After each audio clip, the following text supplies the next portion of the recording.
RJ vlog viewers அனைவருக்கும் வணக்கம். இன்னைக்கு நாங்கள் ரீசெண்டாக ரெனோவேட் பண்ணின சென்னை அடையாறில் இருக்கிற தொல்காப்பிய பூங்காக்கு தான் வந்திருக்கோம். இப்போ இந்த பூங்கா எப்படி இருக்குது, டிக்கெட் எவ்வளோ, டைமிங் எப்போ, யாரெல்லாம் இந்த பூங்காக்கு போகலாம், இந்த வீடியோவில் நாம் பார்க்கலாம். இதுக்கு முன்னாடி நம்ம சேனலை சப்ஸ்கிரைப் பண்ணாமல் இருந்தீங்கன்னா மறக்காமல் சப்ஸ்கிரைப் பண்ணிவிட்டு வீடியோ பாருங்கள்.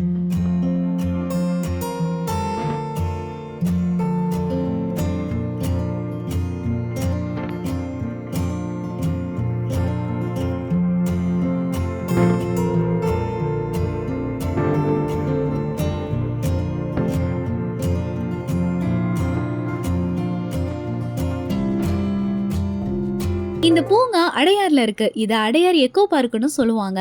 இந்த பூங்காக்கு போகிறதுக்கு ஆன்லைனில் தான் டிக்கெட் புக் பண்ணணும்னு சொன்னாங்க. சரின்னு நாங்களும் கூகுளில் தொல்காப்பிய பார்க் ஆன்லைன் டிக்கெட் புக்கிங்னு போட்டு உள்ளே போனோம். அதில் பார்த்தா ஒரு நாளைக்கு 100 விசிட்டர்ஸ் மட்டும்தான் அலோன்னு போட்டிருந்தாங்க.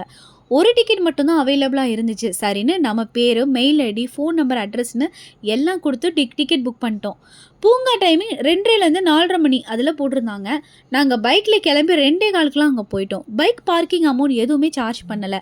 எங்களுக்கு சர்ப்ரைஸாக இருந்த விஷயமே அங்கே கவுண்டர்லேயும் டிக்கெட் நேராகவே நம்ம எடுத்துக்கலாம். நாங்கள் ஆன்லைனில் புக் பண்ணும்போது 40 ரூபா டிக்கெட் சார்ஜ் பண்ணாங்க. நேரில் போய் ஒரு டிக்கெட் எடுத்தோம். அப்போ 20 ரூபா தான் சொன்னாங்க. அடல்ட்டுக்கு மட்டும்தான் டிக்கெட், குழந்தைங்களுக்கு தேவையில்லை. அதே மாதிரி ஆன்லைனில் விசிட்டர்ஸ் 100 பேர் அலோன்னு போட்டிருந்தாங்க. ஆனால் க்ரௌட் கொஞ்சம் கூட இருக்க மாதிரி தான் தோணுச்சு. உள்ளே போன உடனே நிறைய உயிரினங்களை கல்லில் அழகாவே செதுக்கி வச்சிருந்தாங்க. பார்க்கவே ரொம்ப அழகா இருந்துச்சு. நாங்கள் உள்ளே நடக்க ஆரம்பிக்கிறதுக்கு முன்னாடி ஒரு கைட் வந்து பார்க் பற்றி ஒரு ஸ்பீச் கொடுத்தாங்க.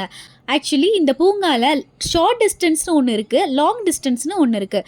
ஷார்ட் வாக் டிஸ்டன்ஸ் அப்படின்னா 1.3 கிலோமீட்டர்லேயே முடிஞ்சிடும். லாங் வாக் டிஸ்டன்ஸ் நீங்கள் போகணுன்னா 3.2 கிலோமீட்டர் வரைக்கும் போகலாம். ஆக்சுவலாக நம்ம வாக் பண்ண ஸ்டார்ட் பண்ணிட்டோம். இப்போ நம்ம அப்படியே ஃபுல்லாக அடர்ந்த காட்டுக்குள்ளே போயிட்டுருக்கோம். நல்லா இருக்குது வாக் பண்ணுறதுக்கு. அங்கங்கே இந்த மாதிரி ஓடை குளம்லாம் இருக்குது.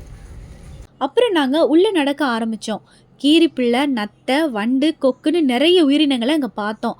அடையாறு ஆறை ஒட்டி நடந்து போன அனுபவம் வேறு லெவலில் இருந்துச்சு. கொஞ்சம் தூரத்துலேயே குழந்தைங்க விளையாடுற மாதிரி டனல், பஸ்ஸில், முதலை சிலை, ஆமை சிலைன்னு நிறைய வச்சுருந்தாங்க. அங்கே ஒரு நல்ல வியூ பாயிண்ட் இருந்துச்சு. அடுத்து தேல் சிலை, பாம்பு சிலைன்னு வேறு லெவலில் இருந்தது. நாங்கள் போகிறப்ப சாரல் மழை பெஞ்சிட்டு இருந்துச்சு. ஸோ மழை வந்துருச்சு. நாங்கள் இந்த மாதிரி ஒரு டென்ட்டுக்குள்ளே ஒதுங்கியிருக்கோம். இந்த மாதிரி நிறைய பிளேசஸ் அங்கே கட்டியிருக்காங்க. வண்டி சத்தம் எதுவுமே இல்லாமல் அடர்ந்த காட்டுக்குள்ளே நடந்து போகிற மாதிரி இருந்துச்சு. நாம் ரெஸ்ட் எடுக்க அங்கங்கே குடில் கட்டியிருக்காங்க. ரெஸ்ட் ரூம் அங்கங்கே இருக்குது. அடுத்து அடையாறு ரிவரை கிராஸ் பண்ணுறதுக்கு ஒரு சின்ன பிரிட்ஜ் கட்டியிருக்காங்க. அது சூப்பராக இருக்குது. ஆக்சுவலாக இந்த பிரிட்ஜோட தான் அந்த ஷார்ட் டிஸ்டன்ஸ் 1.3 கிலோமீட்டர் முடியுது. நாங்கள் லாங் டிஸ்டன்ஸ் போகலான்னு இன்னும் உள்ளே போனோம். ஏன்னா அங்கே தான் birds view point, Pattinapakkam signal பிரிட்ஜுன்னு நிறைய இடங்களை பார்க்க முடியும். ஸோ அகைன் நடக்க ஆரம்பித்தோம். ஆனால் இப்போ பாதையே பயங்கர த்ரில்லாக இருந்துச்சு. பாம்புகள் நடமாடும் பகுதின்னு போர்டு வேறு வச்சுருந்தாங்க. குறுகலான மரங்கள், வித்தியாசமான செடி கொடிகள், அந்த பாதையே ஒரு அட்வென்ச்சர் ட்ரிப்பு மாதிரி இருந்துச்சு. சென்னையில் ஒரு அமேசான் காடு, இங்கே பாம்பெல்லாம் வேறு இருக்குமா? ஸோ பார்த்து தான் போகணும். ரொம்ப நல்லா இருக்கு. அப்படியே காட்டுக்குள்ளே நடந்து போகிற மாதிரி இருக்குது. திடீர்னு வெளிச்சம், திடீர்னு இருட்டு. பாருங்கள், இப்போ இருட்டுக்குள்ளே மரத்துக்குள்ளே போயிட்டோம் நாங்கள். ஸோ இடமே அட்மாஸ்பியர் வேறு மாதிரி இருக்குது. சென்னையில் இருக்க ஒரு ஃபீலே இல்லை. இந்த ரெய்னி சீசனில் வரும்போது இன்னும் அந்த இடம் வேறு மாதிரி இருக்குது. ஆனால் பூச்சி ஊட்டி மாதிரி இருக்குது. ஆமாம், பட் பூச்சி அங்கங்கே இருக்குது. நிறைய நத்தை பார்த்தோம், வண்டு, இந்த மாதிரி நிறைய சின்ன சின்ன பூச்சிகள்லாம் இருக்குது. வாங்க அடுத்துட்டு வியூ பாயிண்ட் பார்க்க போகிறோம். ஒரு வழியாக பேர்ட்ஸ் வியூ பாயிண்ட்டுக்கு வந்துட்டோம். அங்கே டெலிஸ்கோப் வழியாக தண்ணியில் இருக்கிற பறவைகளை பார்த்தோம். நல்ல வியூ அங்கே கிடச்சிது. அடுத்து பட்டினப்பாக்கம் சிக்னல் பிரிட்ஜ். ரோட்டில் நடுவில் இருக்கிற இந்த பிரிட்ஜில் வந்து நிற்கிற சுகமே தனி தான். இந்த பட்டினப்பாக்கம் சிக்னலில் இருக்கிற ஃப்ளாட்டில் தான் நடிகர் விஜய் அவர்கள் இருக்காராம். அவருக்கு இங்கே இருந்தே ஒரு ஹாய் சொல்லிட்டு ரிட்டன் கிளம்பிட்டோம். இப்போ அகைன் நாங்கள் 3.2 கிலோமீட்டர் நடந்து என்ட்ரன்ஸுக்கு போகணும். அது மட்டும் தான் கொஞ்சம் கஷ்டமாக இருந்துச்சு. எங்கள் கூட வந்து நிறைய வயசானவங்க, பெரியவங்க ரிட்டன் நடந்து போகிறதுக்கு ரொம்பவே சிரமப்பட்டாங்க. சீனியர் சிட்டிசனுக்குன்னு ஏதாச்சும் பேட்ரி வெஹிக்கிள் ஆச்சும் வச்சுருக்கலான்னு தோணுச்சு. இல்லை வயசானவங்க ஷார்ட் டிஸ்டன்ஸோடு கிளம்புறது நல்லது. பட்டினப்பாக்கம் சிக்னல் மேலே உள்ள பிரிட்ஜ் வரைக்கும் போய் பார்த்துட்டு ரிட்டன் போயிட்டுருக்கோம். இங்கே என்ன அப்படின்னா பேட்ரி வெஹிக்கிள் வந்து அவைலபிளாக இல்லை. அதனால் வயசானவங்க நடக்கிறது கொஞ்சம் கஷ்டம்தான். இவ்வளோ தூரம் நடந்து வருது.